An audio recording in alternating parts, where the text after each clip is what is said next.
हरे कृष्णा, राधे राधे। तो आइए जानते हैं कब है परिवर्तनी एकादशी। आप सभी भक्तजन जानते होंगे इस बार दुविधा की स्थिति है। 2 दिन एकादशी है। ऐसे में खाटू श्याम जी और राधा कृष्ण मंदिरों में 11 का व्रत किया जाएगा। इस बात को आप ध्यान से सुनिएगा, क्योंकि आप सभी जानते हैं ये एकादशी अपने आप में बहुत ही श्रेष्ठ मानी जाती है। श्री नारायण अभी निद्रा में है। ऐसी स्थिति में कहा जाता है, नाम से ही स्पष्ट है, परिवर्तनी एकादशी के दिन श्री नारायण परिवर्तन करते हैं, करवट बदलते हैं। ऐसे में आप सभी को इस व्रत उपवास को जरूर करना चाहिए। अगर मन कर्म वाणी से कोई भूल चूक हुई हो तो उसके लिए ये व्रत अपने आप में बहुत ही अद्भुत माना जाता है। पितरों को भी एकादशी व्रत सुख प्रदान करता है। इस बार एकादशी तिथि प्रारंभ हो गई 3 सितम्बर की सुबह 3:53 से और एकादशी तिथि समाप्त होगी 4 सितंबर 2025 सुबह 4:21 के आसपास। ऐसे में आप सभी के मन में ये दुविधा है, एकादशी व्रत कर पाएं या ना कर पाएं, लेकिन कुछ कार्य सभी लोगों को कर लेने चाहिए। एकादशी पर किया गया कोई भी कार्य पितरों को भी सुख प्रदान कराने वाला होता है। हर एक कामना सिद्ध करने वाले के लिए बहुत ही उत्तम माना जाता है। ऐसे में सुबह जल्दी उठें, सूर्य भगवान को जल चढ़ाएं, घर के द्वार पर दीप दान करें। आप सभी लोग अगर शिवलिंग पर जल चढ़ाते हैं तो गंगा जल मिश्रित जल चढ़ाएं, बहुत ही सुंदर भाव और सच्चे मन से। और जल चढ़ाते समय 3 बार स्वधा स्वधा सधवा जरूर बोलें।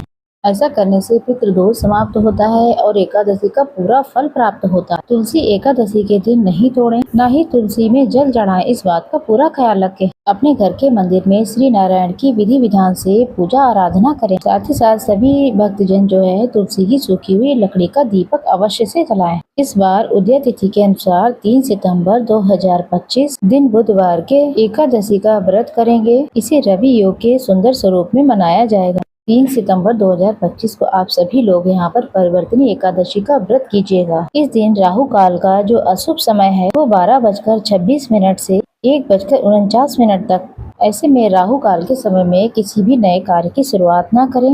वैसे तो आप पूरे दिन पूजा पाठ धर्म कर्म जो भी करना चाहें सब कुछ कर सकते हैं। बुधवार का दिन है तो अभिजीत मुहूर्त हमें प्राप्त नहीं होगा। 3 तारीख को आप सभी व्रत करेंगे तो 4 तारीख को इसका पारण भी करेंगे, अर्थात व्रत खोलने को पारण कहा जाता है। पारण के समय ये देखा जाता है कि हरिवासर कहाँ पर विराजमान है और द्वादशी तिथि रहते रहते हमें अपने व्रत को खोल लेना चाहिए। तो ऐसे में आपको तब इस बार बहुत ज्यादा दुविधा की स्थिति है। बहुत लंबा समय आपको व्रत के रूप में करना होगा। परिवर्तनी एकादशी व्रत खोलने का समय इस बार 4 सितंबर गुरुवार की सुबह 10:19 से 11 बजे तक प्राप्त हो रहा है। इसके साथ साथ दूसरा भी शुभ मुहूर्त है दोपहर में 1:36 से 4:07 के आसपास तक रहने वाला है। इसके पीछे का कारण है द्वादशी तिथि और हरिवासर का समय। हरिवासर के रहते रहते हमें अपना व्रत कभी भी नहीं खोलना चाहिए। तो हरिवासर के समापन का जो समय है 4 सितंबर 2025 गुरुवार को सुबह 10:18 पर, तो इस कारण इस समय जो है व्रत खोलना बिल्कुल भी ठीक नहीं रहेगा। इसके बाद ही आप अपने व्रत को खोल सकते हैं। तो इसी के साथ आप इसी दिन सुंदर भाव और सच्चे मन से ओम नमो भगवते वासुदेवाय नमो नमः का जाप करें। पितृ देवताओं के निमित्त जल का दान करें। साथ ही साथ पीपल वृक्ष पर